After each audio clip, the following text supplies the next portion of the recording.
அது சின்ன லெசன் தான். அதனால ஒரு சின்ன கொஞ்சம் குயிக்கா அதுல இருக்கிற மோஸ்ட் ஆஃப் த ஐட்டம்ஸ் வந்து நமக்கு தெரியும். Email, smart bones, voice mail, video conferencing இதெல்லாம் பத்தி ஜஸ்ட் நம்ம how it is being used in an organisation அப்படிங்கிறத நம்ம சும்மா அப்படி ஜஸ்ட் ஆர்கனைசேஷன் ரிலேட்டடா இந்த விஷயங்கள் எல்லாம் கொஞ்சம் லேசா we will just walk through.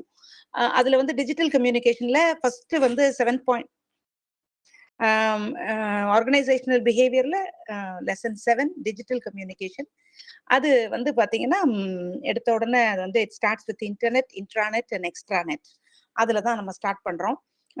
இப்ப நமக்கு நார்மலாவே நல்லா தெரியும் இன்டர்நெட் என்னன்னு.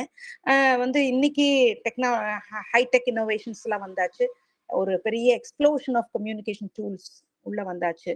that has created a 24/7 mentality among the business people. அதை we should accept.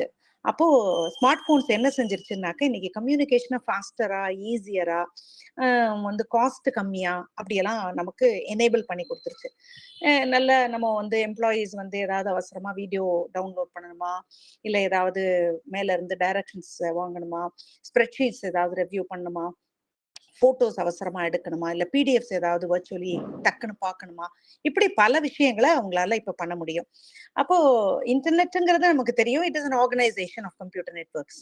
அது பெரிய பெரிய லார்ஜ் சூப்பர் கம்ப்யூட்டர்ஸ் கவர்மெண்ட் ஏஜென்சிஸா வச்சிருப்பாங்க. அவங்க கிட்ட இருந்து அதை வந்து நம்ம அதாவது ஒரு டிஸ்ட்ரிபியூட்டிவ் ஒரு இது மெக்கானிசம், அதுல இருந்து எல்லாருக்கும் இன்னைக்கு வரைக்கும் இந்த எல்லா இடத்துலயும் வந்து under ground and under C waters இருக்கிற கேபிள்ஸ் வழியா வருது நமக்கெல்லாம். அது வந்து இன்னைக்கு வீட்டுக்கு வந்து ரீச் ஆகுது, வீடு வரைக்கும் ஆபீஸ் வரைக்கும் வந்து ரீச் ஆகுது. இது இன்டர்நெட்ல இது வந்து ஆர்கனைசேஷன்ஸுக்கு பல விதத்துலயும் உதவியா இருக்கு அப்படிங்கறத நம்ம போடுறோம். அடுத்தது இன்ட்ராநெட்டும் பொதுவா வந்து ஒவ்வொரு பெரிய கம்பெனிலையும் வந்து எலக்ட்ரானிக் கம்யூனிகேஷன் சிஸ்டம் மாதிரி ஒண்ணு இதே போல இன்டர்நெட் போல, ஆனா எல்லாம் கன்ஃபைன் டு த கம்பெனி வச்சிருப்பாங்க. இப்போ நான் when I was working in State Bank of India, state பேங்க்ல we had a SBI நெட்னு ஒரு தனி இன்ட்ராநெட் இருக்கும். அதுக்குள்ளவே வந்து நம்முடைய சேலரி, ஹெச்ஆர்எம்எஸ் எல்லாம் பார்த்துக்கலாம். அப்புறம் ட்ரைனிங் ப்ரோக்ராம்ஸ் யார் யாருக்கு அலாட் ஆயிருக்குன்னு பார்த்துக்கலாம். வந்து எங்களுடைய லீவ் ரெக்கார்ட்ஸ் அதுல தான் இருக்கும். அது போல அதர் கம்பெனி ரெக்கார்ட்ஸ் இருக்கும். அப்புறம் வந்து பிளான்ஸ் என்ன இருக்குன்னு தெரியும். ஒரு ஆர்கனைசேஷனல் இன்ஃபர்மேஷன் எல்லாமே அதுல இருக்கும்.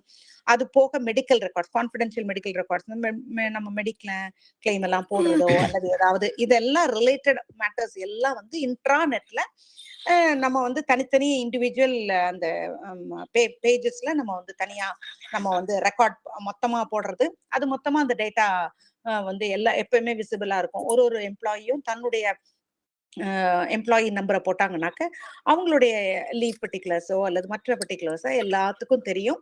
மேனேஜர் லெவல்ல இன்னும் கொஞ்சம் ஜாஸ்தியா இன்ஃபர்மேஷன்ஸ் தெரியும். அடுத்தது இன்னும் மேல போனீங்கன்னா டாப் லெவல்ல வந்து சில டெசிஷன் மேக்கிங்காக இதையே வந்து சார்ட்ஸா, பார் டயக்ராம்ஸா அப்படிலாம் போட்டிருப்பாங்க. ஸோ எல்லா லெவல்லையும் அது வந்து ஆர்கனைசேஷனல் இன்ஃபர்மேஷனை பாஸ் ஆன் பண்றதுக்கும் எல்லாருக்குமே ஒரு ஜஸ்ட் ஒரே வியூல வந்து அவங்களுக்கு ஒரு பெரிய நல்ல ஒரு பிக் பிக்சர் கிடைச்சிடும் அவங்களுக்கு. அந்த மாதிரி ஒரு யூஸ்ஃபுல்லான விஷயம் தான் இன்ட்ராநெட். எக்ஸ்ட்ராநெட்னு ஒண்ணு இருக்குது. அது வந்து எல்லா கம்பெனிஸ்லயும் வெண்டாருக்கு, முக்கியமான கஸ்டமர்ஸுக்கு அல்லது ஸ்ட்ராட்டஜிக் பார்ட்னர்ஸுக்கு. இப்போ நீங்க ஹெச்பி எடுத்துக்கிட்டீங்கன்னாக்க ஹெச்பில வந்து அவங்களுடைய குளோபல் பார்ட்னர்ஸ் உலகம் எல்லாத்துலயும் இருக்கிற பார்ட்னர்ஸுக்கு ஒரு 6,50,000 அவங்க சொல்றாங்க. அவ்வளோ பேருக்கும் வந்து அவங்க தனியா ஹெச்பி இன்ட்ராநெட் வழியா நம்ம எல்லாம் வந்து என்ன பண்ணலாம், அவங்கள்ட்ட இருந்து ப்ரொக்யூர் பண்ணலாம். ஏதாவது மொத்தமா வாங்குறோம் அப்படின்னாக்க நம்மளுடைய அந்த ப்ராடக்டோட டிஃபெக்ட்ஸ் அதெல்லாம் டிஸ்கஸ் பண்றதுக்கு, அப்டேட் பண்றதுக்கெல்லாம் யூஸ்ஃபுல்லா. ஈவன் வோல்க்ஸ்வேகன் அவங்களும் ஆத்தரைஸ் டீலர்ஸ் எல்லாருக்குமே வந்து அவங்களுடைய எக்ஸ்ட்ரா நெட்டுக்குள்ளார என்டர் ஆகிறதுக்கான ஒரு லாகின் அண்ட் பாஸ்வேர்டு கொடுத்துருவாங்க. உள்ள நுழைஞ்சு நம்ம என்னென்னலாம் இப்ப ப்ராடக்ட்ஸ் வந்து சேஞ்ச் ஆயிருக்கு, அவைலபிளா இருக்குது, அல்லது இனி என்னுடைய ப்ராடக்ட்ல வந்து என்னுடைய டிஃபெக்ட்ஸை பத்தி நான் பேசுறதுக்கு இப்படியெல்லாம் நிறைய ஆப்பர்ச்சுனிட்டிஸ் தர்றாங்க. ஸோ நமக்கு இன்டர்நெட், இன்ட்ராநெட், எக்ஸ்ட்ராநெட் இந்த மூணுக்கும் வித்தியாசம் புரிஞ்சிருச்சுன்னு நினைக்கிறேன். நம்ம அடுத்ததுக்கு ப்ரொசீட் பண்ணி போகலாம். ஏதாவது டவுட்ஸ் இருந்தா மட்டும் ஸ்டாப் பண்ணுங்க. Sorry, somebody is trying to talk. இல்ல, யாரோ மைக் ஆன் பண்ணிருக்காங்க, அவங்க மட்டும் ஆஃப் பண்ணிக்கிட்டா பரவாயில்ல. அடுத்தது email, instant messaging, social networking and blogs. யாருன்னு பார்க்க முடியுதா திவ்யா? யாரோ மைக் ஆன் பண்ணிருக்காங்க. அடுத்தது இமெயில். இமெயில் வந்து effective way of communicating simple messages. ஒரு இடத்துலயும் எங்கே இருந்தாலும் அதுக்கு வந்து நம்ம வந்து பின்னால, ஆனால் நம்ம இதுக்கு பின்னால ஹார்ட் காப்பி டாக்குமெண்ட்ஸ் பின்னால ஃபாலோ ஆகணும். எனி கம்பெனி அதை வந்து ஆத்தென்டிக் ரெக்கார்டா எடுத்துக்க மாட்டாங்க. அது ஞாபகம் வச்சுக்கணும். அது வந்து ஆனா வந்து இருக்கணும். அதுல வந்து அது ஒண்ணு. இன்னொன்னு முக்கியம் வந்து உங்க இமெயில்ஸை நீங்க செக்யூர் பண்ணணும். ஏன்னா கம்பெனியோட டீடைல்ஸ், அதனுடைய சீக்ரசிஸ் எல்லாம் வெளியே போயிடும். எப்பயுமே கரெக்டான ப்ரொஃபஷனல் லாங்குவேஜ்ல அது இருக்கணும். இது மட்டும் நம்ம ஞாபகம் வச்சுக்கணும் ஒரு இமெயில்ல. இது வந்து பாத்தீங்கன்னாக்க நம்ம புக்ல வந்து பேஜ் 52ல கொஞ்சம் முன்னாலே இமெயில்னு ஒரு கேப்ஷன் கொடுத்து 7.2 கொடுத்துருக்காங்க. ஆனா அதுக்கு முன்னாலேயே அந்த இன்டர்நெட் இன்ட்ராநெட் அதுக்குள்ளாரையே கொஞ்சம் இமெயில் ரிலேட்டட் பாயிண்ட்ஸ் எல்லாம் கொடுத்துருக்காங்க. சோ அது எல்லாத்தையும் ஒன்னா சேர்த்து இங்க உங்களுக்கு சொல்லிடுறேன். அப்போ அடுத்தது வந்து அவங்க என்ன சொல்றாங்க, எத்தனை காலம் வந்தாலும் இமெயிலுடைய யூசேஜ் இன்னும் நிறைய எக்ஸ்பேண்ட் ஆயிட்டு தான் போகும். ஏன்னா இன்னைக்கு அவங்க அவங்க கொடுத்துக்க ரெக்கார்டு வேண்டாம். 2025 படி பார்த்தாக்க almost 5 billion people are using email. அப்புறம் குளோபலி அடுத்தது வந்து இமெயில் வந்து பிரைவசி வந்து ஒரு பெரிய சீரியஸ் இஷ்யூ. அது ஞாபகம் வச்சுக்கணும் நம்ம. ஏன்னா நம்ம சூப்பர்வைசர்ஸ், கலீக்ஸ், அப்புறம் வந்து இன்னும் நிறைய மற்றவங்களுக்கு எல்லாம் வந்து அவங்க உள்ளவே கம்பெனிக்குள்ளாரவே எல்லாரும் பார்ப்பாங்க அத அந்த இமெயில்ஸ. அப்படி எல்லாருக்கும் ஆக்சஸ் இல்லாமல் இருக்கணும். அல்லது தனித்தனி இமெயில் ஐடிஸ் வச்சுக்கணும். அதாவது காமனா ஒரு டிபார்ட்மெண்ட்டுக்கான ஒரே இமெயில் ஐடியா வச்சுக்காம என்ன செஞ்சுக்கணும்னா இமெயில்ல இந்த டிபார்ட்மெண்ட்ல இருக்கிற மேனேஜர்ஸ்க்கு மட்டும் தனி இமெயில் ஐடி அப்படி வச்சுட்டு கொஞ்சம் சென்சிட்டிவ் மெயில்ஸ் எல்லாம் அதுல அனுப்பிக்கணும். இல்லைன்னாக்க என்ன ஆயிடும்னாக்க யார் வேணா ஓபன் பண்ணி பாக்குற மாதிரி ஆயிடும். யூஸ்வல் பண்ணுவாங்க கம்பெனிஸ்லனாக்க ஒரு எக்ஸாம்பிள் ஹெச்ஆர் டிபார்ட்மெண்ட் அப்படின்னு ஒண்ணு இருக்குதுன்னாக்கா இல்ல ஐடி டிபார்ட்மெண்ட் அப்படின்னு இருந்ததுன்னா அது ஜென்ரலா ஐடி டிபார்ட்மெண்ட், ஹெச்ஆர் டிபார்ட்மெண்ட்டுக்கு எல்லாருக்கும் அனுப்புற அந்த காமனா வந்து வெளியே அவுட் சைடர்ஸ் லெட்டர் போடுறாங்கல்ல அதெல்லாம் வந்து விழறதுக்கு ஒரு மெயில் ஐடி இருக்கும். அது இல்லாம சூப்பர்வைசர்ஸ்க்கு ஒரு தனி மெயில் ஐடி இருக்கும். அதுக்கு மேல ஹையர் ஒபிஷியல்ஸுக்கு ஒரு தனி மெயில் ஐடி இருக்கும். அதுல வந்து கொஞ்சம் பக்கத்துல மட்டும் அந்த கம்பெனி போட்டு கூடவே .hr.com அந்த மாதிரி ஏதாவது எக்ஸ்ட்ரா ஏதாவது அவங்களுக்குள்ளார அதுலயே வந்து ஹெச்ஆர் மேனேஜர் அப்புறம் அதுக்கு அடுத்து ஒவ்வொரு லெவல்லயும் அவங்க வந்து மெயில் ஐடிஸ் வச்சுக்குவாங்க. அடுத்தது வந்து பெர்மனன்சி ஆஃப் இமெயில் மெசேஜஸ். அது வந்து ஸ்பேஸ் நிறைய ஆக்கிபை ஆகுதுன்னு டப்புன்னு எல்லாரும் எரேஸ் பண்ணிடுவாங்க. அதுல கொஞ்சம் நம்ம ஜாக்கிரதையா இருக்கணும். ஐதர் எல்லா எரேஸ்ட் மெசேஜஸையும் நம்ம வந்து ஒரு சர்வர்லயோ அல்லது டிஸ்க் டிரைவ்லயோ அல்லது சோஷியல் நெட்வொர்க்கிங் சைட்லயோ எங்கேயோ போட்டு வைக்கணும். இல்லைன்னா அதனுடைய பெர்மனன்சியை நம்ம சொல்ல முடியாது. நாளைக்கு யாரோ ஒருத்தர் நான் மெயில் போட்டேன் நீ பதில் எழுதல அப்படின்லாம் போட்டாங்கன்னா அந்த மெயில தேடினாங்கன்னா கிடைக்காது. அதனால இந்த பெர்மனன்சி ஆஃப் இமெயில் அது வந்து ரொம்ப ஜாக்கிரதையா இருக்கணும். அடுத்தது email storage for record keeping. நாளைக்கு என்னைக்கா இருந்தாலும் ரெக்கார்ட் கீப்பிங் ஒரு கம்பெனிக்கு வேண்டியது அவசியம். பர்டிகுலர்லி லீகல் மேட்டர்ஸ்ல எல்லாம் வந்து நம்ம you should maintain a copy of the email files so that record keeping ஸ்டாண்டர்ட்ஸ்னு ஒன்று இருக்கும் ஒவ்வொரு கம்பெனிலையும். அது நம்ம அட்ஹேர் ஆகுறோமா அப்படிங்கறத நம்ம we should have a watch over the email storage and record keeping. அது வந்து ஒரு அந்தந்த டிபார்ட்மெண்ட்லயோ இல்ல யாரோ ஒருத்தர் somebody will take responsibility and they have to watch over it. இல்லனாக்கா அது இமெயில்ஸ் ஜஸ்ட் லைக் தட் வந்துட்டு போகும்போது ஒரு ஹோல்ட் இல்லாம போயிடும். அடுத்தது வந்து சமீபத்துல ஒரு சர்வேல பாக்குறாங்க இமெயில் வந்து email internet and phone usage பாத்தீங்கன்னாக்க 1/3 of those companies வந்து என்ன பண்றாங்கன்னாக்க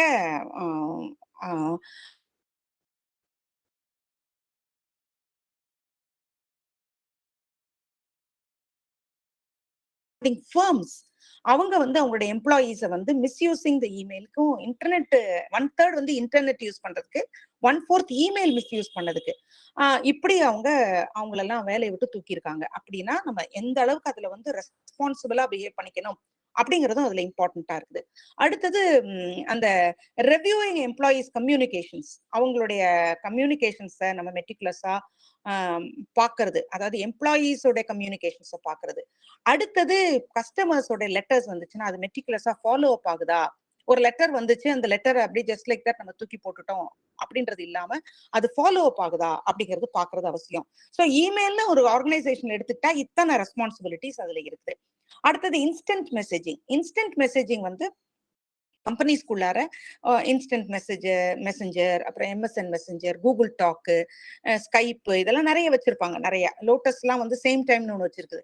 அது அது வந்து என்னன்னாக்கா ரியல் டைம் கம்யூனிகேஷன். இப்போ உடனே ஒரு டிபார்ட்மெண்ட்ல இருந்து இன்னொரு டிபார்ட்மெண்ட்டுக்கு ஏதாவது இன்ஃபர்மேஷன் வேணும் அப்படின்னாக்க ரியல் டைம் கம்யூனிகேஷனுக்கு. அதுவும் வந்து இது வந்து ஜியோகிராபிக்கலி எங்க வேணா, எந்த பிரான்ச்சுக்கு வேணா நம்ம பேசலாம், எந்த இடத்துல வேணா இருக்கிறவங்களோட கம்யூனிகேட் பண்ணிட்டு உடனே ஒரு இன்ஃபர்மேஷனை தெரிஞ்சுக்கணும்னாக்க அந்த ரியல் டைம் டக்குன்னு அது பாப்அப் ஆகும் முன்னால அந்த மெசேஜ். அதுல இருந்து அந்த கம்பெனிக்குள்ளார இருக்கிறவங்க ஒருத்தரோட ஒருத்தர் பேசிக்கலாம். அது வந்து it is not expensive also.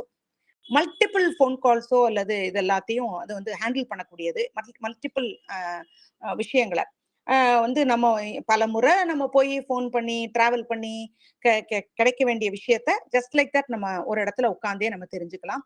அடுத்தது அது வந்து it offers integration with voice and video. டக்குன்னு உடனே ஒரு வாய்ஸ் மெசேஜும் அப்போ அங்கேயே கொடுக்கலாம். ஏதாவது ஒரு வீடியோ கிளிப்பிங் அனுப்பணும்னா அனுப்பலாம். அது மட்டும் இல்லாம உள்ளவே ஒரு டாக்குமெண்ட் ட்ரெயிலும் இருக்கும். அதாவது ஹிஸ்டரி மாதிரி. அதை நம்ம ஃபியூச்சர் ரெஃபரன்ஸுக்கு அதை பார்த்துக்கலாம். ஒருத்தரோட கம்யூனிகேட் பண்ண போது என்னெல்லாம் நம்ம ஏற்கனவே பேசியிருக்கோம் அப்படிங்கிறது. அடுத்தது வந்து டக்குன்னு பாப்அப் ஆகுறதுனால ஒரு இம்மிடியேட் அட்டென்ஷன் ஆஃப் யூசர்ஸுக்கு அது ஹெல்ப்ஃபுல்லா இருக்குது. இதெல்லாம் ஒரு மெசஞ்சர், அது ஐஎம் இன்ஸ்டன்ட் மெசேஜிங் சிஸ்டம்ல நமக்கு இருக்கிற அட்வான்டேஜஸ். டெக்ஸ்ட் மெசேஜிங் எடுத்துக்கிட்டீங்கன்னாக்க அது நமக்கு இன்னைக்கு நிறைய பர்டிகுலர்லி யூத்துக்கெல்லாம் அது ரொம்ப யங் கன்சியூமர்ஸுக்கு ரொம்ப ரொம்ப அப்பீலிங்கா இருக்கு. டக்குன்னு ஒரு டெக்ஸ்ட் அடிச்சு விட்டுற வேண்டியது, அதுக்கு காஸ்ட்டும் கிடையாது. ஒரு ட்ரெடிஷ்னலா உட்காந்துட்டு லெட்டர்லாம் அடிச்சுட்டு இருக்கோம்னா டக்குன்னு வந்து ஒரு எஸ்எம்எஸ் போட்டு விட்டோம்னா வேலை முடிஞ்சிச்சு. அடுத்தது வந்து ஸ்பேம் கம்மியா இருக்கும். ஏன்னா நம்மளே வந்து நிறைய பிளாக் பண்ணிக்கலாம். ஸ்பேம் எல்லாம் வேண்டாத்த இதெல்லாம் ஸ்பேம் எல்லாம் வந்துச்சுன்னா நம்ம அதை கம்மி பண்ணிக்கலாம். அடுத்தது வந்து இன்னைக்கு 95% ஆஃப் டெக்ஸ்ட் மெசேஜஸ் வந்து இன்னைக்கு பீப்புள் ரீட் பண்றாங்க அப்படிங்கிறது மாதிரி ஒரு இது இப்படி ஒரு சர்வே இருக்குது அப்படிங்கிறாங்க. அடுத்தது சோஷியல் நெட்வொர்க்கிங். இது வந்து another way in which technology is transforming communication. எப்படின்னா ஃபேஸ்புக், லிங்க்டின், மைஸ்பேஸ், இதெல்லாம் ரொம்ப ரொம்ப ரேப்பிடா க்ரோ ஆயிட்டு இருக்கு அப்படிங்கிறாங்க. அடுத்தது வந்து இன்னைக்கு புது புது சோஷியல் நெட்வொர்க்கிங் இந்த நியூ இரால இந்த மாதிரி நிறைய உள்ள வந்துட்டு இருக்கு. அது வந்து உடனடியா வந்து it is creating a bus. டக்குன்னு உடனே எல்லாரும் அதை பிடிச்சுக்கிறாங்க. ட்விட்டர் எடுத்துக்கிட்டீங்கன்னா, ட்விட்டர் இன்னைக்கு யுஎஸ் டிபார்ட்மெண்ட் சொன்ன ஒரு இன்ஃபர்மேஷன், அதாவது 2009ல நடந்ததை சொல்றாங்க புக்ல. என்னன்னா அந்த ஈரானுடைய எலெக்ஷன் ரிசல்ட்ஸை வந்து அப்ப தெரிய வேண்டி இருக்குது. அந்த சமயத்துல வந்து ட்விட்டர் வந்து அவங்களுடைய மெயின்டெனன்ஸ்க்காக ஷட் டவுன் பண்றாங்க. உடனே company US department of state affairs வந்து டக்குன்னு அவங்களுக்கு ஃபோன் பண்ணி அவங்களுக்கு இன்ஃபர்மேஷன் கொடுத்து, உங்க மெயின்டெனன்ஸை கொஞ்சம் டிலே பண்ணிக்கோங்க, ஈரான் எலெக்ஷன் ரிசல்ட்ஸை நாங்க உடனே ட்வீட் பண்ண வேண்டி இருக்குது அப்படின்னு சொல்லிட்டு அவங்கள டிலே பண்ண வைக்கிறாங்க. ஸோ இது மாதிரி எந்த அளவுக்கு வந்து ஒரு டிபார்ட்மெண்ட் ஆஃப் ஸ்டேட்டுக்கு வந்து இது வந்து முக்கியமான ஒரு பார்ட் பிளே பண்ணுது அப்படிங்கிறத காட்டுறதுக்காக அந்த எக்ஸாம்பிள சொல்லியிருக்காங்க. அடுத்தது வந்து ஜாக் அண்ட் வெல்ஷ். அது ஒரு அந்த ட்விட்டருடைய விஷயங்கள்ல வந்து அவங்க வந்து சொன்ன அவங்களுடைய ஐடியாஸ், அதாவது அவங்களுடைய மேனேஜர்ஸ்ல அவங்க எப்படி மேனேஜர்ஸ் கிட்ட இன்டராக்ட் பண்ணாங்களோ அதுல இருந்து ஒரு 3 விஷயங்களை அவங்க வந்து நமக்கு ஒரு 3 வழியில வந்து பவர்ஃபுல் பிசினஸ் டூலா ஒரு இந்த ட்விட்டர் எப்படி இருக்க முடியும் அப்படிங்கறத இந்த ஜாக் அண்ட் வெல்ஷ் வழியா சொல்றாங்க. 1, பிராண்டிங். அதாவது இட் டு பிராண்ட் தெம்செல்ஸ். தன்னையே ப்ரொமோட் பண்ணிக்கிறதுக்கு, அவங்களுடைய பப்ளிக் இமேஜை ப்ரொமோட் பண்ணிக்கிறதுக்கு அவங்க தன்னுடைய வேல்யூஸ் அப்டேட் பண்ணுவாங்க, அச்சீவ்மெண்ட்ஸ் அப்டேட் பண்ணுவாங்க. அப்புறம் வந்து எப்படி தன்னுடைய பிராண்டை வந்து மற்றவங்க எல்லாம் வந்து விரும்புறாங்க அப்படிங்கிறதுக்கு இன்டர்வியூஸ் மாதிரி வச்சு அதெல்லாம் உள்ள போடுறதுக்கு ட்விட்டர் யூஸ் ஆகுது. 2வது மைக்ரோ டார்கெட்டிங் கன்சியூமர் குரூப்ஸ். அதாவது இப்போ என்னுடைய பிசினஸை வச்சு நான் ஒரு கன்சியூமர் குரூப்புக்கு நான் ஒரு டெய்லர்டு மெசேஜ் அனுப்பலாம். ஒரு ப்ரிசைஸ் மார்க்கெட்டிங் பண்றதுக்கு எனக்கு அது யூஸ்ஃபுல்லா இருக்குது அப்படிங்கிறது.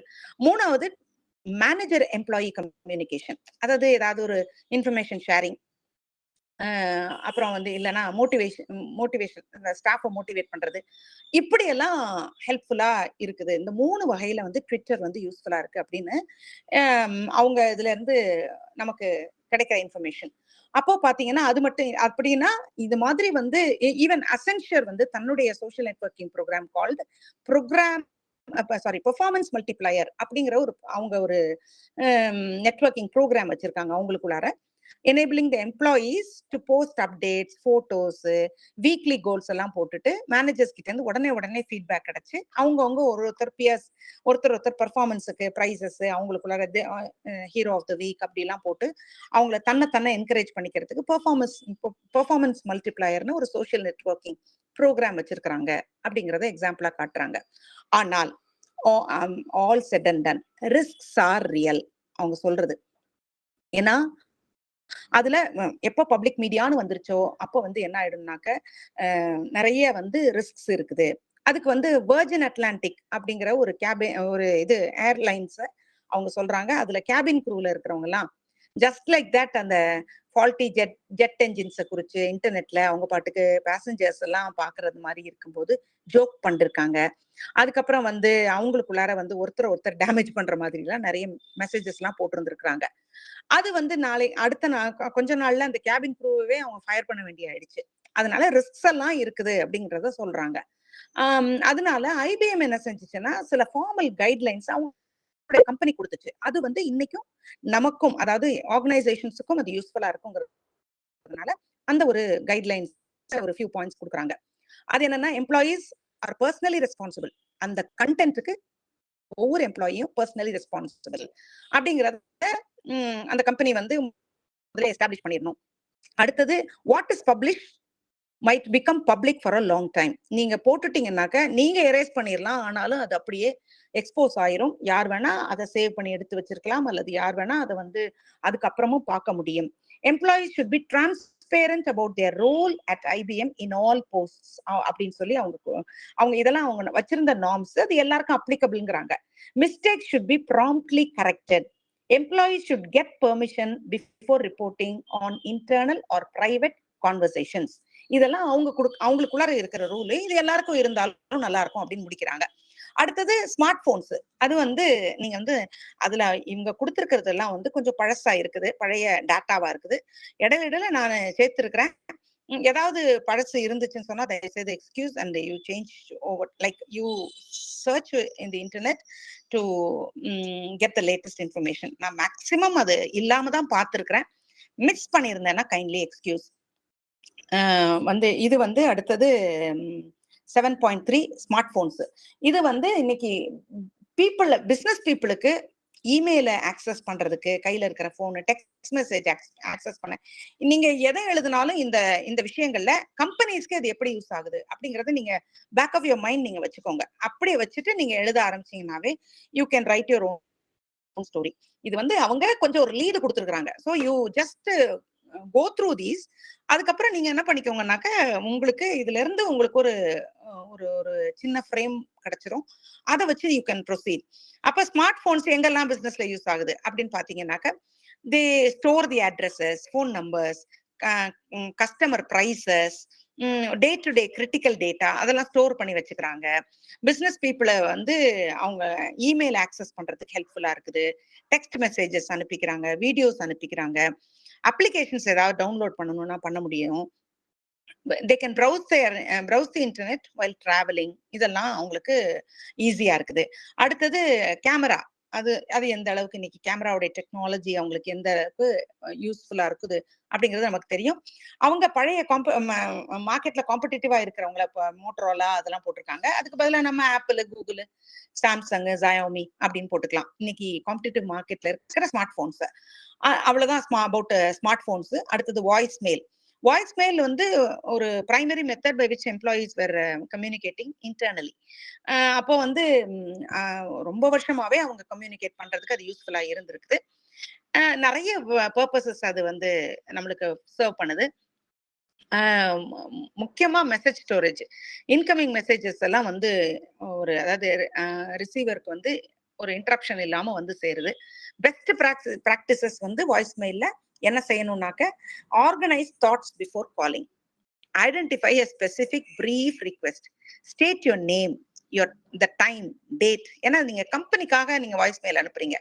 கம்பெனி நேம் அண்ட் பர்பஸ் இதெல்லாம் போட்டு be precise and keep the message simple. Say what you would like the receiver to do. Give a reason for the request. Say thank you and finish with feel free to call me at the following number.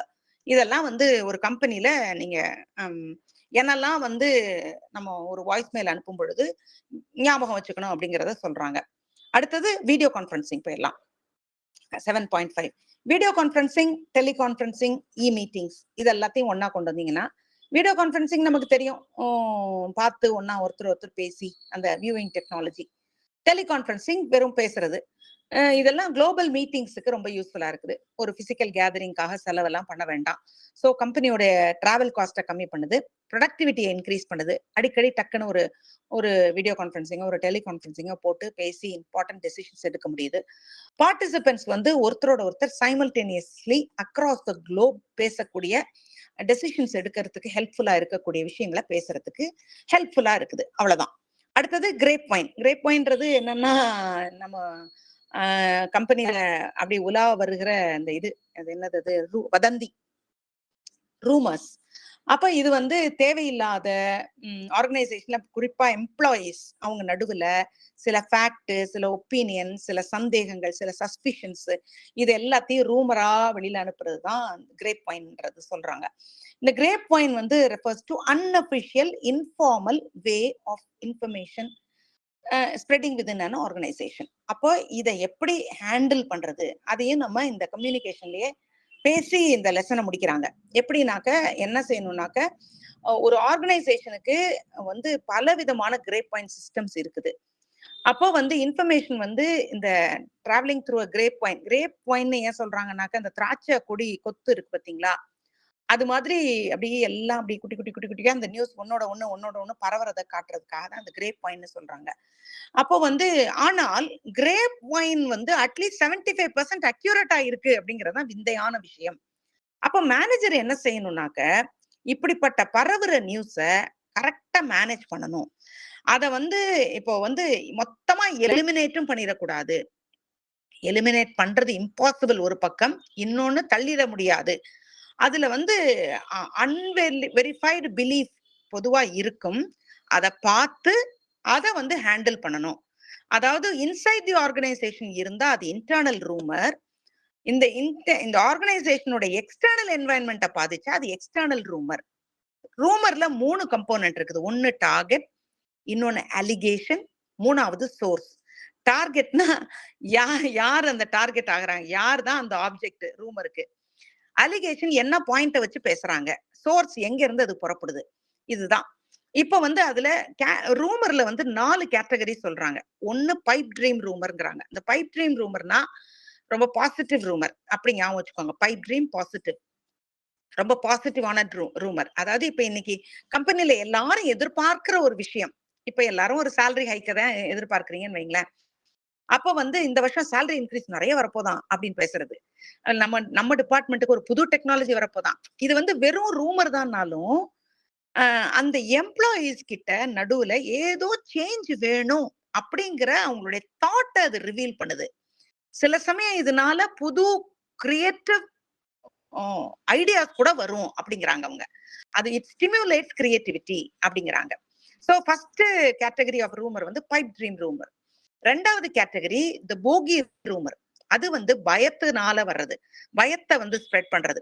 ஏதாவது ஒரு ஃபியரோ ஒரு ஆங்ஸைட்டியோ இருந்துச்சுன்னு சொன்னாக்க அதை அப்படியே பெருசாக்குறது. அதாவது budget cut ஆக போதும் அப்படின்னு சொல்லி அப்படியே ஒரு ரூமரை ஸ்ப்ரெட் பண்ணுவாங்க இந்த வருஷம் அப்படின்னு சொன்ன உடனே எல்லா பக்கமும் பாத்தீங்கன்னா ஒரு அன்ஈசினஸ் வந்துடும்.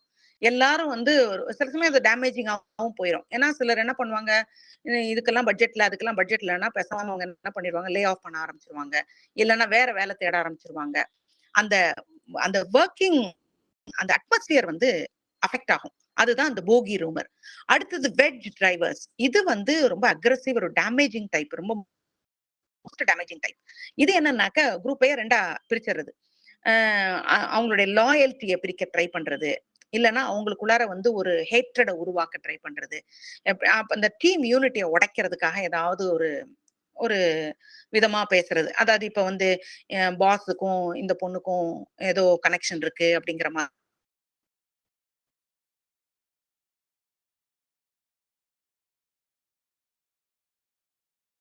அந்த மாதிரி ஒரு யாரையோ டேமேஜ் பண்ற மாதிரி. இது வந்து வெரி அது வந்து லாயல்ட்டியவோ அல்லது அந்த கம்பெனியோடைய நல்ல பேரையோ கெடுத்துரும். அப்புறம் வந்து ஹேட்ரட உருவாக்கும், ஒரு அக்ரஷனை உண்டாக்கும். அந்த மாதிரி இருக்கிறது வெஜ் டிரைவர்ஸ். 4வது டைப் வந்து ஹோம் ஸ்ட்ரெச்சர்ஸ். இது வந்து என்னன்னா ஆன்டிசிபேட்டரி ரூமர் மாதிரி. எப்படின்னா இன்னைக்கு வந்து ப்ரொமோஷன் லிஸ்ட் இன்னைக்கு அனௌன்ஸ் ஆயிருமா, அல்லது வந்து அதாவது இது வந்து எல்லாம் ஸ்பெக்குலேஷன் தான். கிட்டத்தட்ட சேலரி எல்லாரும் வரப்போகுது அப்படின்னு தெரியும் பொழுது, சேலரிய பத்தி ஒரு ரிவிஷன் வரப்போகுதுன்னும் போது வேணும்னே அதை பத்தி சொல்றது. அதாவது ஒரு நம்மளுடைய ஒரு ஆன்டிசிபேஷன், ஒரு ஒரு நம்மளுக்குள்ளார இருக்கிற ஒரு அர்ஜ், அந்த ஒரு லாங் டைமா ஏதோ ஒண்ணு காத்துட்டு இருக்கோம் பாத்தீங்களா, அது வந்து எனக்கு அந்த ஃபைனல் பீஸ் ஆஃப் இன்ஃபர்மேஷன் வர வேண்டிய சமயத்துல ஆளுக்கு ஒண்ணு சொல்லி சொல்லி சொல்லி அதை இன்னும் கொஞ்சம் அதை பெருசாக்குறது. இது இது 4 தான் இந்த கிரேப் பாயிண்ட்ல இருக்கிற 4 டைப்ஸ். இத மேனேஜ் பண்றது எப்படின்னு பேசின உடனே அதுக்கப்புறம் நம்ம ஏதாவது டவுட்ஸ் இருந்தா டிஸ்கஸ் பண்ணுவோம். ஒரு கிரேப் பாயிண்ட எப்படி மேனேஜர்ஸ்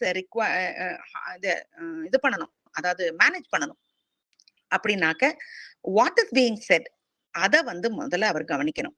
அடுத்தது he has to keep the employees informed. அப்ப தேவையில்லாத ரூமர் வராது. அப்ப முதல்லயே என்ன இன்ஃபர்மேஷன் சொல்லணுமோ அத நம்ம எப்பயுமே அவங்களுக்கு we should keep them informed either through newsletter or எப்படியோ அவங்களுக்கு கம்யூனிகேட் பண்ணிட்டாங்கன்னா தேவையில்லாத ஃபால்சிஃபைட் ஃபேக்டர்ஸ் எல்லாம் இந்த ரூமர் மில்ல போட்டு சேர்ன் ஆகி வெளியே வராது. அதனால என்ன பண்ணணும்னாக்கா அவங்களுக்கு feeding them with accurate information to primary communicators. யாருக்கு முதல்ல சொல்லணுமோ, யாரு போய் எல்லா பக்கமும் கம்யூனிகேட் பண்ணிருவாங்களோ அவங்க கிட்ட முதல்ல சொல்லிட்டோம்னா most of the rumors cut short பண்ணலாம். Rumors are more difficult to correct over time because they harden. அதனால நம்ம என்ன செய்யணும்னாக்க ஸ்ப்ரெட் ஆகிறதுக்கு முன்னாலேயே அத அங்கேயே எந்த இடத்துல கட் பண்ணணுமோ அந்த இடத்துல கட் பண்றதுக்கு கரெக்ட் இன்ஃபர்மேஷனை பாஸ் ஆன் பண்ணிடுறது best. When organizations withhold information, employees fill the vacuum with rumor. நம்ம வந்து சொல்லாம விட்டோம்னா அந்த இடத்துல ஒரு காலியான இடம் இருக்குல்ல, அந்த ரூமரை வச்சு ஃபில் பண்ணிடுவாங்க எம்ப்ளாயீஸ். அதனால we should be கொஞ்சம் ஒரு ஒரு ஸ்டெப் அஹெட். நம்ம போய் தேவையான இன்ஃபர்மேஷனை தேவையான டைம் நம்ம கொடுத்துடணும். நம்ம வந்து சீக்ரெட்ஸை வந்து நம்ம வச்சுக்கிறதுனால என்ன ஆயிடும்னா தேவையில்லாத ரூமர்ஸ் அந்த கம்பெனியை டேமேஜ் பண்ணும் அப்படிங்கிறாங்க. அடுத்தது இம்ப்ரூவிங் கம்யூனிகேஷன் தான் last. Improving communication in organisations. Managers வந்து பெஸ்ட் கம்யூனிகேட்டர்ஸா இருக்கணும். அதுக்கு 2 விஷயங்கள் இருக்கு. Improve their messages, improve their own understanding of what others are trying to communicate to them. ஒன்னு தன்னுடைய இன்ஃபர்மேஷனை மெசேஜஸை கரெக்டா ப்ரிசைஸா அடுத்தவங்களுக்கு சொல்றதுக்கு தன்னை இம்ப்ரூவ் பண்ணிக்கிறது. 2வது மற்றவங்க என்ன சொல்ல விரும்புறாங்களோ அதை சரியா புரிஞ்சுக்கிறது. இது 2மே ரொம்ப ரொம்ப முக்கியம். அதுக்கு அவங்க சொல்றது வந்து ஒரு சர்டன் இது சொல்றாங்க. அது என்ன ஆயிடுச்சுன்னா என்னுடைய புக்ல தானா இல்ல எல்லாருடைய புக்லயுமான்னு தெரியல, பேஜை கொஞ்சம் மாத்தி மாத்தி பின் பண்ணிருந்தாங்க. அதுல கொஞ்சம் கசாமசான்னு ஆச்சு. அதனாலதான் நான் வந்து இதோட முடியுதுன்னா இதுல ஒரு 5-6 பாயிண்ட் இருக்கு, அதை மட்டும் சொல்லி முடிச்சிடுறேன். ஒண்ணு வந்து ஃபாலோயிங் அப், அதாவது கம்யூனிகேஷன் கரெக்டா இருக்கிறதுக்கு, அதாவது ஒரு மேனேஜர் சரியா தன்னுடைய மெசேஜஸ கம்யூனிகேஷனை அகாம்ப்ளிஷ் பண்றதுக்கு என்னன்னா முதல்ல ஃபாலோயிங் அப் அப்படின்னா என்ன அப்படின்னா, நீங்க சொன்ன மெசேஜ் சரியா போய் ரீச் ஆச்சா, அவங்களுக்கு புரிஞ்சுச்சா அப்படிங்கிறத நீங்க ஃபாலோ அப் பண்ணிக்கணும். நீங்க என்ன கம்யூனிகேட் பண்ண நேத்து தான் பார்த்தோம், நம்ம என்ன கம்யூனிகேட் பண்றோம் அதை அதர் பார்ட்டி கரெக்டா புரிஞ்சுக்கிறாங்களா, தப்பா கூட புரிஞ்சுக்கலாம். அதனால சரியா அது கன்வே ஆயிருச்சா, அதுக்கு அத வந்து அந்த அந்த அதாவது மீனிங் வந்து ஒரே மாதிரி இருக்கலாம் சில சமயத்துல, ஆனா இன்டர்பிரிட்டேஷன் பார்த்தா பயங்கர வித்தியாசமா இருக்கும். அதனால கரெக்டா நீங்க வந்து அவங்களுக்கு கன்வே ஆயிருச்சான்னு பார்க்கணும். 1. 2வது ரெகுலேட்டிங் இன்ஃபர்மேஷன் ஃப்ளோ. அதாவது தேவையில்லாத இன்ஃபர்மேஷன் எல்லாம் ரொம்ப மேனேஜர் போட்டு தலையை விட்டு உருட்டிக்க கூடாது. அதே மாதிரி தேவையில்லாத இன்ஃபர்மேஷனை டவுன் த லைன் கீழே சபார்டினேட்ஸுக்கும் நிறைய சொல்லக்கூடாது. தேவையான விஷயம் நீட் டு நோ பேசிஸ், அதுல தேவையான விஷயங்களை பாஸ் ஆன் பண்ணணும். அப்படி பண்ணால் நல்லா இருக்கும். சூப்பர் ஃப்ளூயஸ் இன்ஃபர்மேஷன் எக்ஸ்ட்ராவா இன்னைக்கு பாஸ் வீட்ல இது நடந்துச்சு அது நடந்துச்சு இதெல்லாம் எதுக்கு நம்ம வந்து டவுன் த லைன் பேசணும். அப்போ நம்ம வந்து அதிகமா அந்த மாதிரி எல்லாம் பேசாம இருந்தால் சூப்பர் ஃப்ளூயஸ் இன்ஃபர்மேஷன் அவங்களுக்கு தேவையில்லாத இன்ஃபர்மேஷன் போகாது. அப்படி போகாம இருக்கும் பொழுது தேவையில்லாத ரூமர்ஸ் வராது. அப்ப the goal is to avoid information overload. அப்ப என்ன செய்யணும்னாக்க ஒரு மேனேஜருக்கு ஏகப்பட்ட டேட்டா இருக்கும். எல்லாத்தையும் நம்ம கீழே டவுன் த லைன் சொல்ல வேண்டிய அவசியம் இல்லை. அப்ப எம்ப்ளாயீஸ் ஷுட் ரிப்போர்ட் ஒன்லி அதே சமயத்துல டு த மேனேஜர். மேஜர் ப்ராப்ளம்ஸை தான் போய் சொல்லணும். சிலர்லாம் பாத்தீங்கன்னா மேனேஜர் ரூம்ல உட்காந்துட்டு சும்மா அரட்டை அடிச்சுட்டு இருப்பாங்க. இவங்க அப்படி அவங்க இப்படின்னு. மேனேஜரும் அதை உட்காந்து அந்த காசிப் எல்லாம் கேட்டுட்டு இருப்பாரு. அப்படி இல்லாம employees NEET only to report major problems அல்லது அன்யூஷுவல் சிச்சுவேஷன்ஸ் அல்லது ஏதாவது டீவியேஷன்ஸ், பாலிசிஸ்ல இருந்து டீவியேஷன்ஸ் ஆயிருக்கா, அல்லது ரிசல்ட்ஸ் பத்தி, அதாவது நம்ம ப்ரொடக்டிவிட்டி பத்தி, அந்த மாதிரி இன்ஃபர்மேஷன் இதுதான் இருக்கணும். அதாவது that which is running normally, அந்த சமயத்துக்கு தேவையான விஷயங்கள் அந்த மாதிரி பேசினாலே பல விஷயங்களை நம்ம கட் ஷார்ட் பண்ண முடியும். மூணாவது யூசிங் ஃபீட்பேக், அதாவது ரிசீவர் அதான் எப்படி புரிஞ்சுக்கிட்டாருங்கிறதுக்கு டூ வே கம்யூனிகேஷனா இருக்கட்டும்.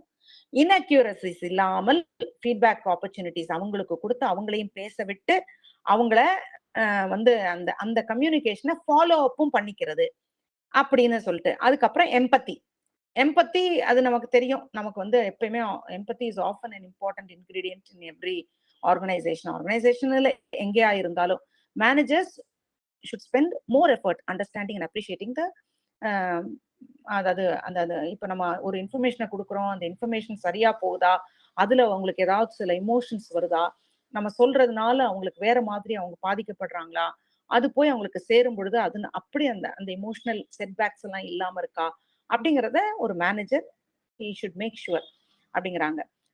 ஏன்னா வந்து ஒருத்தர் வந்து கம்யூனிகேட் பண்றவங்களுக்கும் எக்ஸ்பீரியன்ஸ் பண்றவங்களுக்கும் ஒரு பெரிய கேப் இருக்கும். அந்த அந்த கேப் இல்லாம பாத்துக்கணும் அப்படிங்கிறாங்க. அடுத்தது ரெப்படிஷன். எந்த விஷயத்த நம்ம சொல்லணும்னு நினைக்கிறோமோ மேனேஜர் திரும்பவும் திரும்பவும் திரும்பவும் திரும்பவும் திரும்பவும் சொல்லணும் அப்படிங்கிறாங்க. அதான் நமக்கு இந்த ஃபர்கெட்டிங் கர்வ் நமக்கு தெரியும். போக போக ஃபர்ஸ்ட் செமஸ்டர் பார்த்தோம், எபிங்ஹாஸ் ஃபர்கெட்டிங் கர்வ். அதாவது ஒரு விஷயம் கொஞ்ச நேரத்துல ஒரு 24 ஹவர்ஸ்க்குள்ளார அது காணாமே போயிடும், மறந்து போயிடும் அப்படிங்கிறது நமக்கு தெரியும். ஒரு இன்ஃபர்மேஷன் நமக்கு மண்டக்குள்ளார போட்டோம்னா போக போக அந்த கர்வ் டைம் ஆக ஆக அப்படியே அந்த கர்வ் குறைஞ்சிக்கிட்டே வரும்.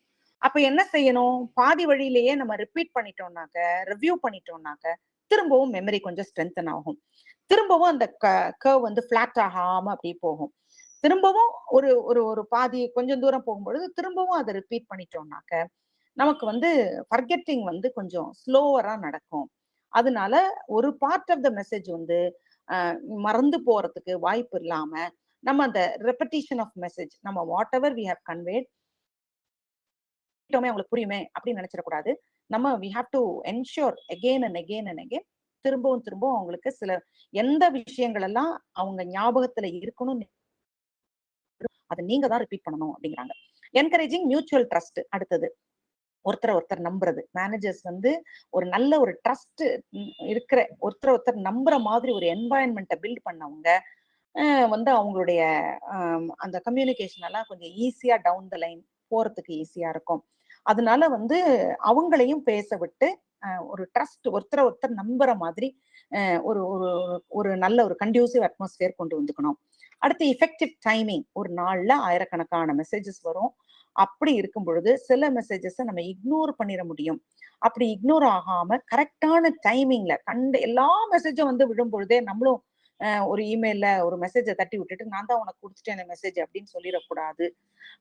சரியான டைமிங்ல அவங்க ரிமெம்பர் பண்ற மாதிரி அந்த டைமிங்ல கரெக்டா கொடுக்கறது ஒரு எஃபெக்டிவ் கம்யூனிகேஷனுக்கு அழகு.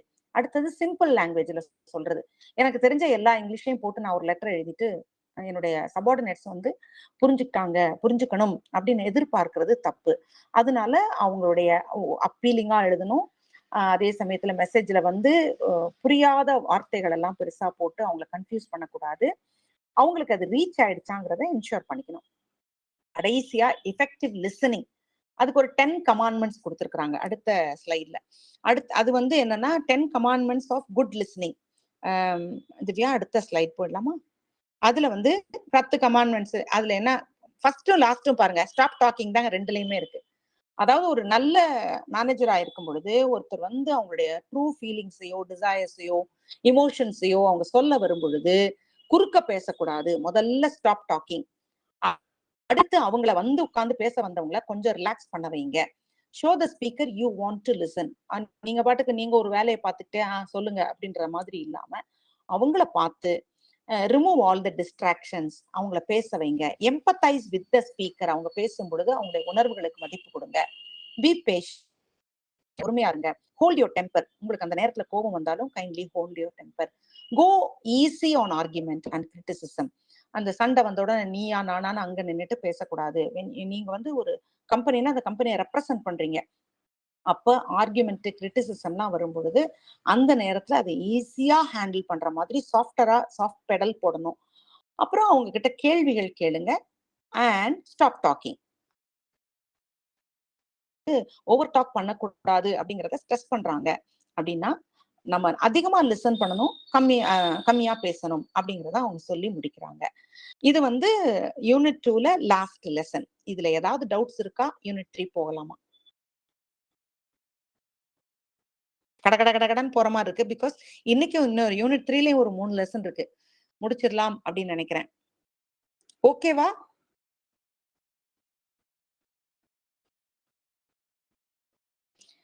Somebody say. Anyone has any questions?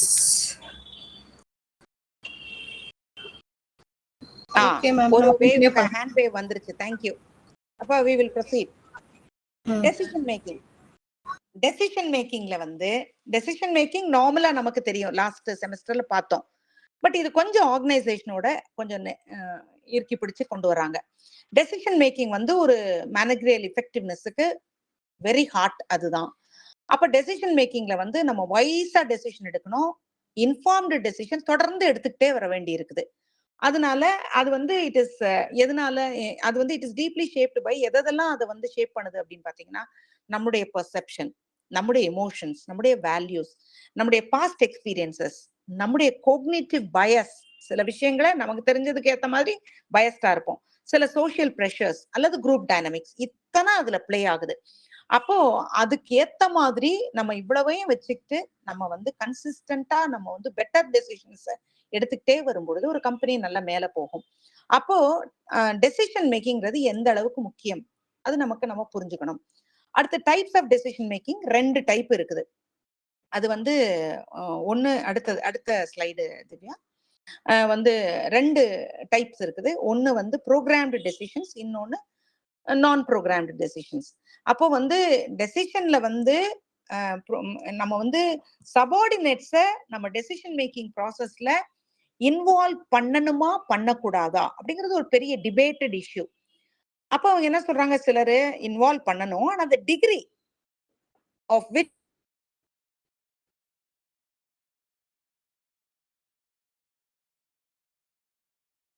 காம்ப்ளெக்சிட்டிக்கு ஏத்த மாதிரி எந்த அளவுக்கு அவங்கள உள்ள விடலாம் டெசிஷன் மேக்கிங்ல அப்படிங்கிறது அந்தந்த கம்பெனியோட காம்ப்ளெக்சிட்டி அண்ட் அந்த கம்பெனியோட சைஸ், அந்த ஆர்கனைசேஷனோட சைஸ், இது 2ஐயும் டிபெண்ட் பண்ணியிருக்கு. அப்பதான் ஹெர்பர்ட் சைமன் சொல்றாரு, அதுல வந்து 2 ஃபண்டமெண்டல் டைப்ஸ் ஆஃப் டெசிஷன்ஸ் இருக்குது. ஒன்னு வந்து ப்ரோக்ராம்டு டெசிஷன்ஸ், அது வந்து அடிக்கடி நடக்கும். அடிக்கடி அந்த டெசிஷன் எடுக்கணும், ரிப்பீட்டடா ஒரே டெசிஷன் தான் எடுக்கணும். ஸோ அதுக்கு என்ன செஞ்சிருவாங்க, ஒரு ஸ்டாண்டர்ட் ஆப்ரேட்டிங் ப்ரொசீஜர் வச்சிருவாங்க. ருட்டீன் ப்ரொசீஜர் தான். நீங்க என்ன பண்ணணும், அதையே திருப்பி பண்ணணும். இதுக்கு வந்து ஒரு auto pilot programming type of management அந்த மாதிரி பண்ணிட்டீங்கன்னாக்க இது வந்து ஈஸியா எடுத்துக்கலாம். அந்த ப்ரோக்ராம்டு டெசிஷன்ஸ் இப்போ மேனேஜர்லயே அந்த லோவர் லெவல் அசிஸ்டன்ட் மேனேஜர் அப்படின்னு லோவர் லெவல்ல இருக்காங்களே, அவங்களே எடுத்தாலே போதும், அவங்கள வச்சு செய்ய வச்சாலே போதும். ஸோ அப்போ வந்து அந்த ஆன்போர்டிங் ப்ரொசீஜர்ஸ் டெய்லி இருக்குது பார்த்தீங்களா, அது ஸ்டாண்டர்டா டெய்லி ஸ்கெட்யூலிங் அந்த மாதிரிலாம் இருக்கும்.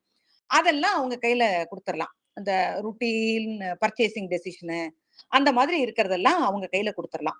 நான் ப்ரோக்ராம்டு டெசிஷன்ஸ்னு பார்த்தீங்கன்னா திடீர்னு புறப்பட்டு வரும். சில நாவல் அல்லது ரொம்ப இம்பார்ட்டன்டான டெசிஷன்ஸ், சில காம்ப்ளெக்ஸான டெசிஷன்ஸ்.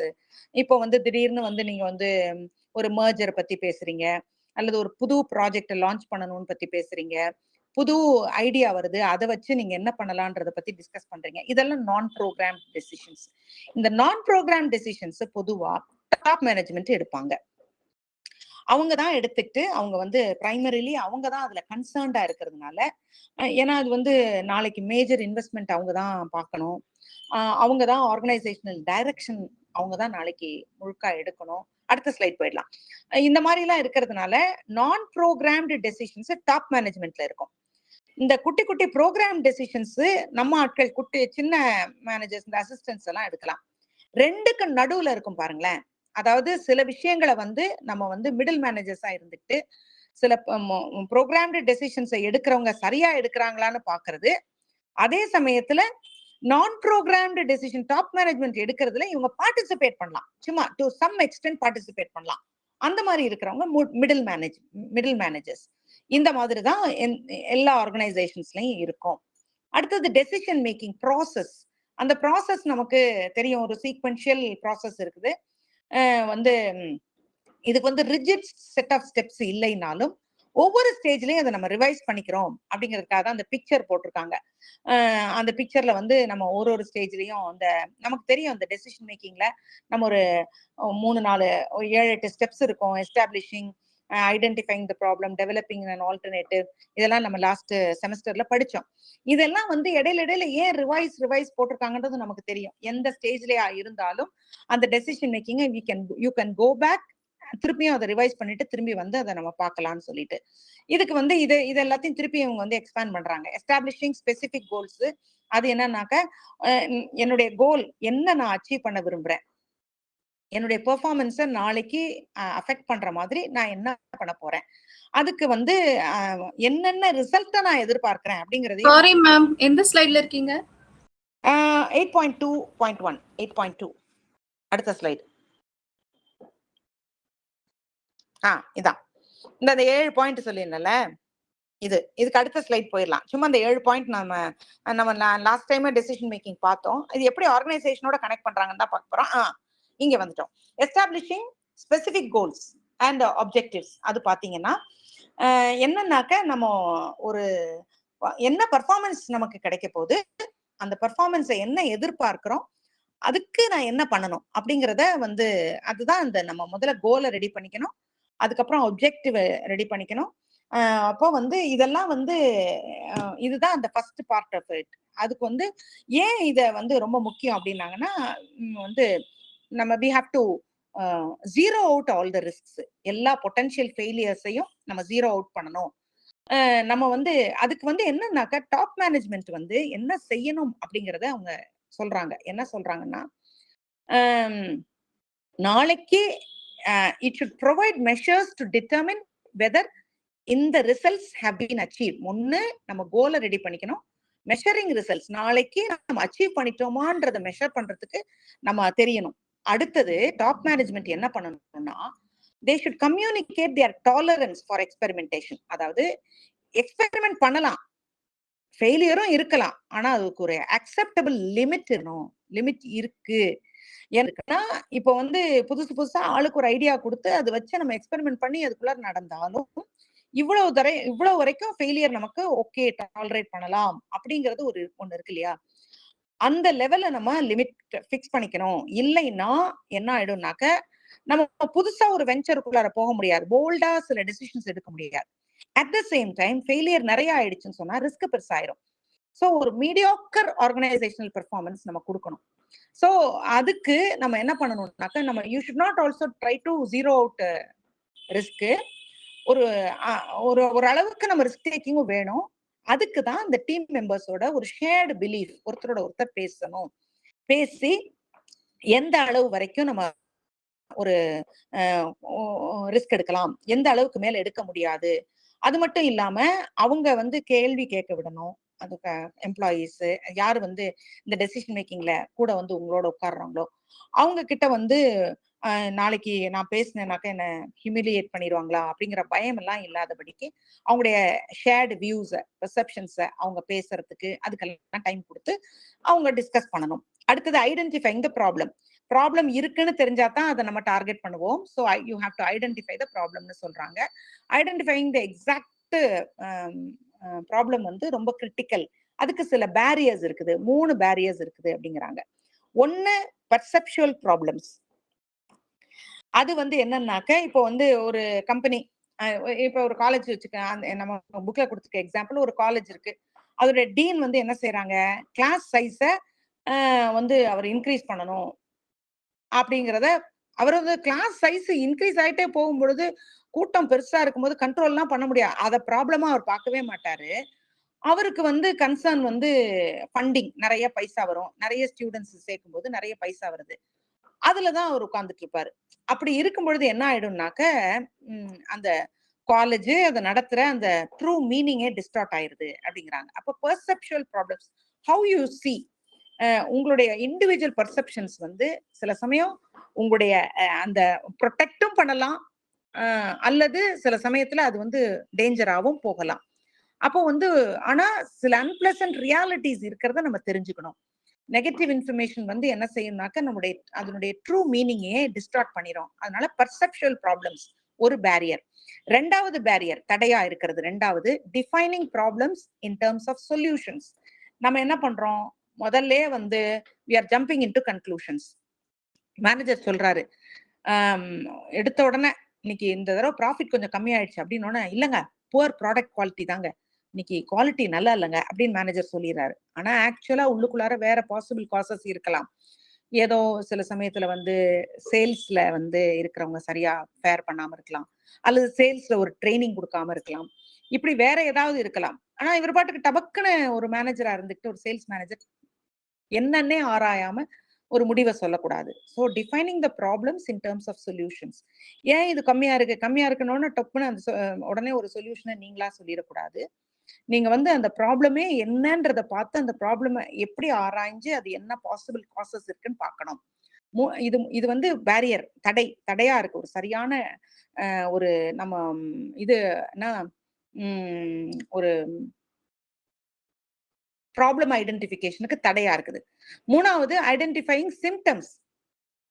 இப்போ வந்து திடீர்னு ஆர்டர் கம்மியாகுது உங்களுக்கு, புக்ல எக்ஸாம்பிள் கொடுத்துருக்காங்க, 32% டிக்ளைன் இருக்குது ஆர்டர்ல. இது ஒரு சிம்டம். இந்த சிம்டம் பார்த்த உடனேயே அதுக்கு பின்னால இருக்கிற பிரச்சனையை நம்ம பார்க்கணும். அது வந்து 3 டைப் ஆஃப் ப்ராப்ளம்ஸ் வரும் அப்படிங்கிறாங்க பிரச்சனை. அது என்ன? ஒண்ணு ஆப்பர்ச்சுனிட்டி ப்ராப்ளம். இந்த ஆப்பர்ச்சுனிட்டி ப்ராப்ளம்ன்றது என்னன்னாக்க, தானா தெரியாது வெளியில. நல்லா மேனேஜர் ஆராய்ஞ்சு பார்த்தாதான் அதுல உள்ள என்ன பிரச்சனை இருக்குன்னு தெரியும். Crisis problem. கிரைசிஸ் ப்ராப்ளம்ன்றது அர்ஜென்ட்டா இம்மிடியட்டா நீங்க முடிவெடுக்க வேண்டிய விஷயம். ருட்டீன் ப்ராப்ளம், அது ரெகுலரா வர்ற ப்ராப்ளம். இது ஈஸியா ஹேண்டில் பண்றதுக்கு அங்க இருக்கிறவங்களுக்கே தெரியும். இப்படி 3 விதமா இருக்கும் ப்ராப்ளம். நம்ம என்ன செய்யணும்னாக்க, ஒரு ஆர்டர் டிக்ளைன் ஆகுதுன்னா இது ஆப்பர்ச்சுனிட்டி ப்ராப்ளமா, கிரைசிஸ் ப்ராப்ளமா, ருட்டீன் ப்ராப்ளமான்னு பார்க்கணும். பார்த்துட்டு இப்ப கிரைசிஸ் ப்ராப்ளம்னா அர்ஜென்ட்டா நம்ம முடிவெடுத்து மாத்தணும், சிச்சுவேஷனை மாத்தணும். ருட்டீன் ப்ராப்ளம்னா ரெகுலரா பண்றவன் யாரோ ஒருத்தன் ஒழுங்கா பண்ணல, அவனுக்கு பதிலா வேற ரீப்ளேஸ்மெண்ட் போடணும். ஆப்பர்ச்சுனிட்டி ப்ராப்ளம்னா அது என்னன்னே தெரியாது, நம்ம ப்ரோப் பண்ணி பார்க்கணும், பார்த்து அது என்னன்னு கண்டுபிடிக்கணும். இதுதான் அவங்க சொல்றது. சொல்லிட்டு அதுக்கு ஒரு நல்ல எக்ஸாம்பிள் கொடுத்திருக்காங்க. Educational testing service. அது நமக்கு தெரியும்ல, நமக்கு இந்த டோஃபுல் ஜிஆர்இ எல்லாம் எழுதுறதுக்கு ஒரு டெஸ்டிங் சர்வீசஸ் நமக்கு நம்ம குருகிராம்ல தான் இருக்குன்னு நினைக்கிறேன், இந்தியால ஹெட் குவார்ட்டர்ஸ்.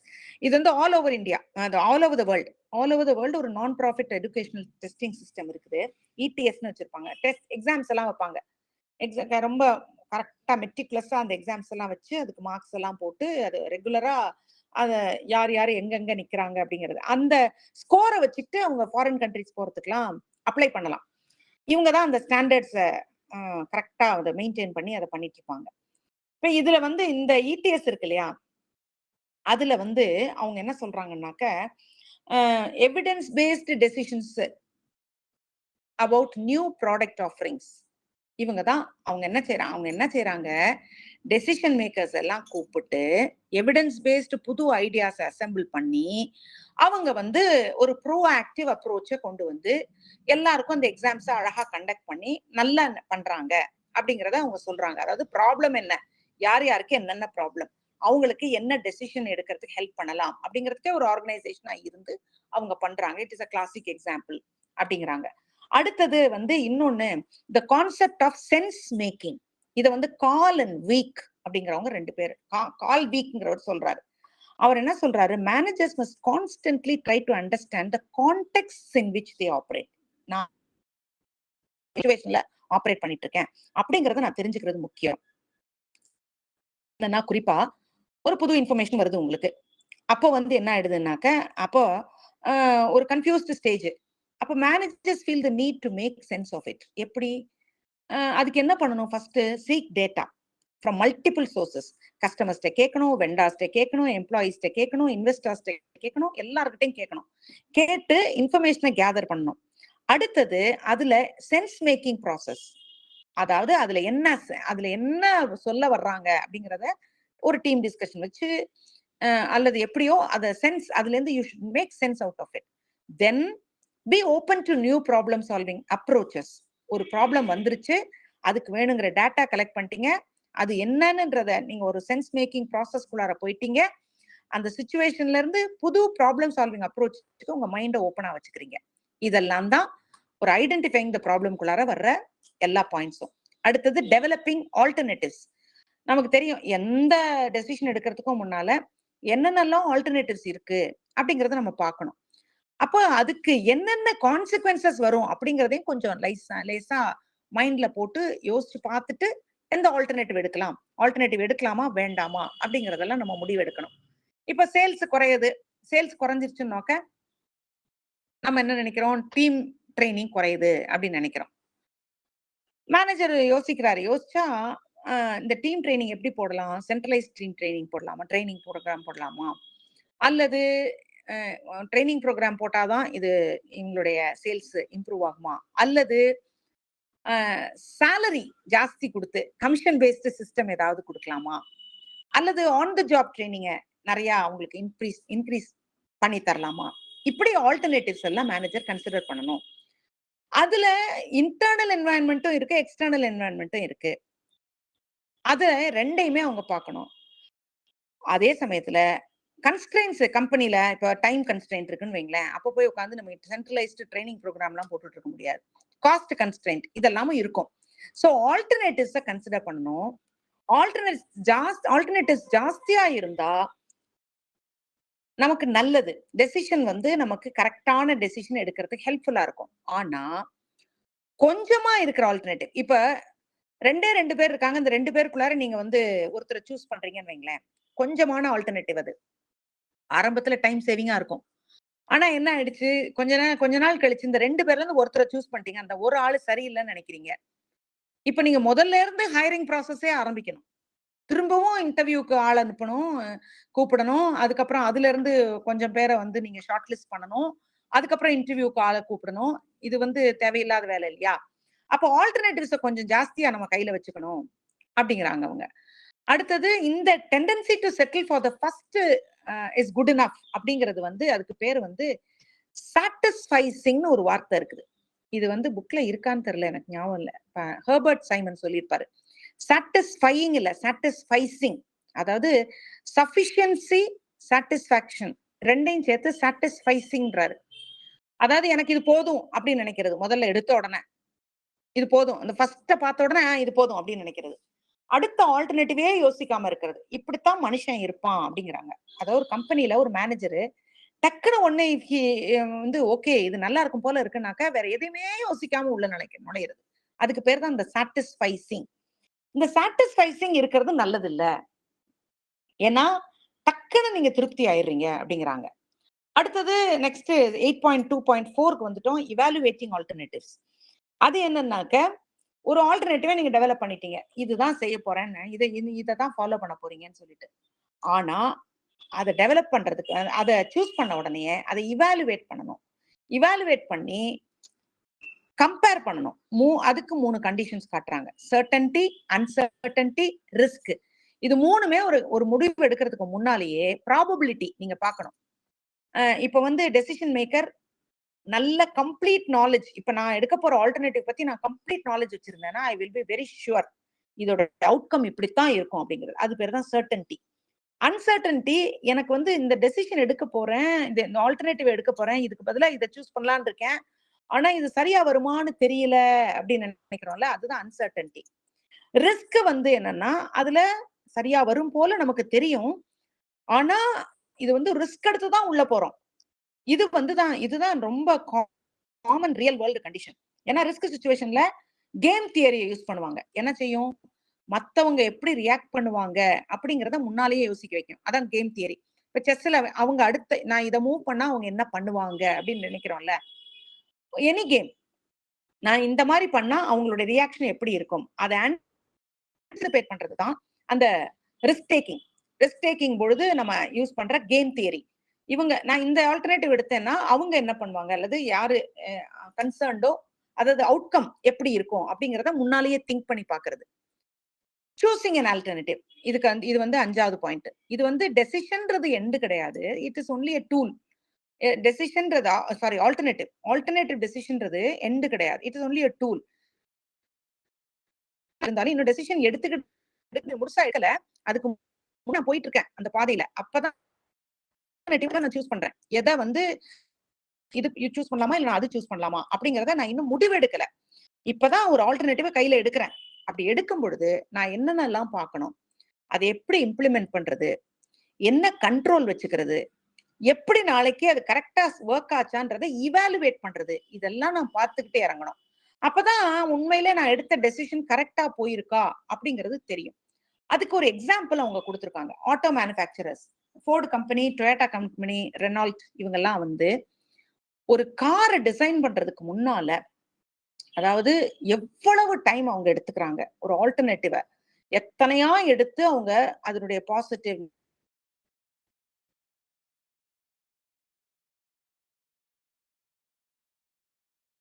ஒரு கம்பெனியோட கம்பீட் பண்ண, இப்போ ஒரு கார் கம்பெனியோட கம்பீட் பண்ணி ஒரு சின்ன எட்ஜ் மேல வர்றதுக்கு அது யூஸ்ஃபுல்லா இருக்குது. சோ அந்த அந்த டைமும் அந்த ஆல்டர்னேட்டிவ் எடுக்கிறதுக்குமான அவங்களுடைய எஃபர்ட்டையும் நம்ம நினைச்சு பாக்குறதுக்கு தான் இந்த எக்ஸாம்பிள சொல்லியிருக்காங்க. அடுத்தது வந்து இந்த டீப் வாட்டர் ஹொரைசன் டிசாஸ்டர் அப்படின்னு ஒண்ணு அவங்க லேசா ஒரு லைன் கொடுத்திருக்காங்க நம்முடைய புக்ல.